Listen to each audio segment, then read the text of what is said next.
सही उत्तर है। अगला प्रश्न, what are the 3 components of PPP model of a teacher of a teaching. ठीक है, टीचिंग का पीपीपी मॉडल क्या है?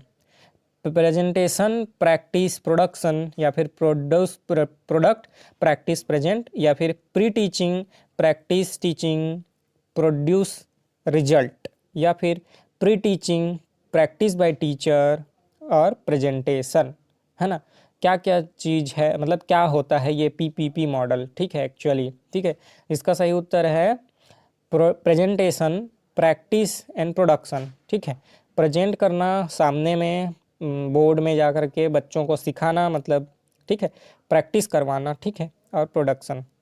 Option A is the right answer. Next question is, radio and television programmes, public address announcements, airports, trains, bus stations and stores, speeches, telephone customer service, recordings are mean of, है ना। ये जो अभी मैंने जितने भी माध्यम बताए, है ना, जिसमें संचार होता है, तो ये किस प्रकार के कम्युनिकेशन के माध्यम है? 2 way communication, single way communication, या किस प्रकार का? तो देखिए क्या सिमिलरिटीज़ है इसमें। ठीक है, तो ये जो होते हैं पब्लिक एड्रेस अनाउंसमेंट होता है एयरपोर्ट में, बस में, तो उधर से सिर्फ बोला जाता है, आप कुछ नहीं बोल सकते। अनाउंसमेंट हो रहा है कि दुर्ग से, है ना, दिल्ली जाने वाली गाड़ी प्लेटफॉर्म क्रमांक 4 पर, 3 पर आएगी, जो भी, है ना। तो इसमें क्या है, आप कुछ नहीं बोल सकते, उधर से ही बोल रहा है। ठीक है, तो ये जो है इस प्रकार का जो कम्युनिकेशन होता है, इसको क्या बोलते हैं? 2 वे कम्युनिकेशन, ठीक है, या डिवाइस मोड कम्युनिकेशन, या फिर 1 वे कम्युनिकेशन। तो सीधी सी बात है 1 वे कम्युनिकेशन ही हुआ। ठीक, तो option C is the right answer. Next question is, a teacher asks her learner to join sentences to make a short paragraph, inserting applied connectors and coherence markers like but and however, because, although, etc. इन सब शब्दों का प्रयोग करके एक teacher बोलती है अपने student से कि एक पैराग्राफ बनाओ। ठीक है, इन शब्दों का प्रयोग करके। ठीक है, तो टीचर क्या चेक करना चाहती है? The teacher is trying to improve in students खाली स्थान स्किल्स, यानी ब्लैंक में आपको भरना है राइटिंग, रीडिंग, स्पीकिंग, लिसनिंग, कौन सा शब्द आएगा। ठीक है, तो इसका देख करके ही आप बता सकते हैं। टीचर बोल रही है कि इन शब्दों को यूज करके सेंटेंस बनाना है, पैराग्राफ बनाना है। ठीक है, तो क्या कर रही होगी वह? राइटिंग स्किल को चेक करना चाहती है। ठीक है, एक पैराग्राफ बनाना है इन शब्दों को यूज करके, तो कैसे लिख पाते हैं, है ना, पैराग्राफ बना पाते हैं कि नहीं, है ना, सेंटेंस बना पाते हैं कि नहीं, तो वह राइटिंग स्किल को चेक कर रही है। ठीक है, ठीक। Next question is, which of the following is not a visual add, है ना, दृश्य एड नहीं है, मतलब विजुअल एड नहीं है। ठीक है, television, radio, flash cards, charts, कौन सा जो है विजुअल एड नहीं है? ठीक है, विजुअल एड इनमें से कौन सा नहीं? टेलीविज़न दिखता है बिल्कुल, तो ये तो हो नहीं सकता, है ना। रेडियो नहीं दिखता। ठीक है, यह विजुअल एड नहीं है। ठीक है, यह ऑडियो एड है। ठीक है, मतलब क्या बोलते हैं, विजुअल मतलब दृश्य संसाधन नहीं है। ठीक है, एक सुनने वाला, ऑडियो वाला संसाधन। ठीक है, तो radio is the right answer. Which of the following is the base of remedial teaching? ठीक है, इनमें से कौन सा जो है रिमेडियल टीचिंग का, है ना, बेस है? ठीक है, रिमेडियल टीचिंग मतलब एक स्टूडेंट है, उसको पहले चेक करना कि वह क्या क्या गलती करता है, डायग्नोसिस करना। अब डायग्नोसिस करने के बाद, उसकी गलतियों को पता करने के बाद, उस गलती के लिए उपचार करना। ठीक है, उस गलती को हटाने के लिए, है ना, तरीके ढूंढना। ठीक है, इसको बोलते हैं रिमेडियल टीचिंग। तो इनमें से कौन सा बेस नहीं है? Self test, placement test, diagnostic test, या एप्टीट्यूड टेस्ट, है ना, कौन सा बेस है? तो अभी मैंने बोला ना, डायग्नोस्टिक टेस्ट, है ना, डायग्नोसिस किया जाता है।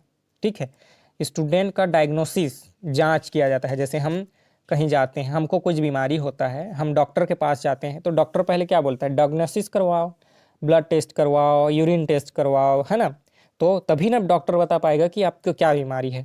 फिर जिस हिसाब से बीमारी रहता है उस हिसाब से उसका इलाज करते हैं, ठीक है। तो रिमेडियल टेस्ट के का बेस होता है diagnostic test. Option C is the right answer. Next, after reading a poem, a teacher involves the learners in group work.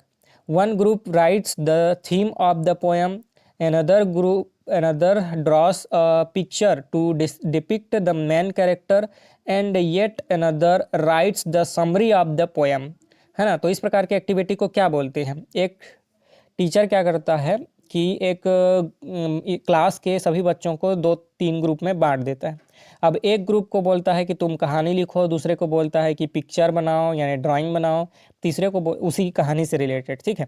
तीसरे को बोलता है कि उसका समरी लिखो पूरे कहानी का, ठीक है, सॉरी पोएम का, ठीक है, पूरे पोएम का समरी लिखो। तो इस प्रकार से जो कर रहा है टीचर, तो वह क्या एक्टिविटी करवा रहा है? This activity is aimed at learners to prepare for assessment, है ना। विल डिस्ट्रैक्ट द लर्नर्स, मतलब लर्नर को डिस्ट्रैक्ट कर देगा? नहीं, डिस्ट्रैक्ट तो नहीं करेगा, ठीक है। Aim is engaging the children को, मतलब बच्चों को ऐसे एंगेज करके रखना ही उद्देश्य है, ऐसा नहीं हो सकता, ठीक है। Caters to diverse abilities and interest of learners, है ना, ये है सही उत्तर, है ना, ऑप्शन डी, कि बच्चों के अलग अलग एबिलिटी को उजागर करना, सामने लेकर के आना, ठीक है, उसको बढ़ावा देना। एक बच्चा समरी लिखे, है ना, ड्राइंग करें, है ना, उसका पोएम लिखे, ठीक है। तो इस प्रकार से अलग अलग टाइप के उनके स्किल्स को डेवलप करना, ये है उसका मोटिव, ठीक। Next question is what skill among the ones given below that can not be tested in a formal written examination, है ना।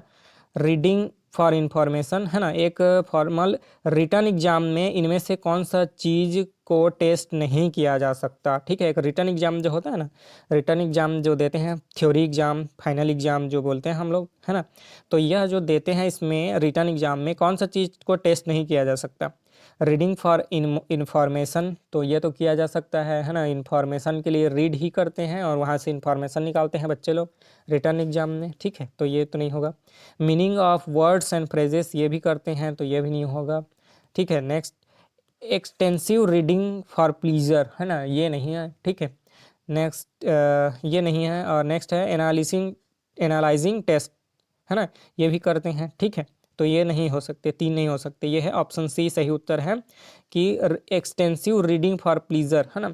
तो ये रिटर्न एग्जाम में नहीं हो सकता, रीडिंग कहाँ, रिटर्न एग्जाम में लिखना है आपको, तो extensive reading for pleasure can not be tested, option C is the answer. Next one is what does fluency in reading mean, है ना। रीडिंग में फ्लुएंसी का मतलब क्या है? मतलब एकदम फ्लुएंट है कोई पढ़ने में, ऐसा बोलते हैं ना कि फटाफट पढ़ देता है, ठीक है, फ्लुएंसी के साथ पढ़ता है।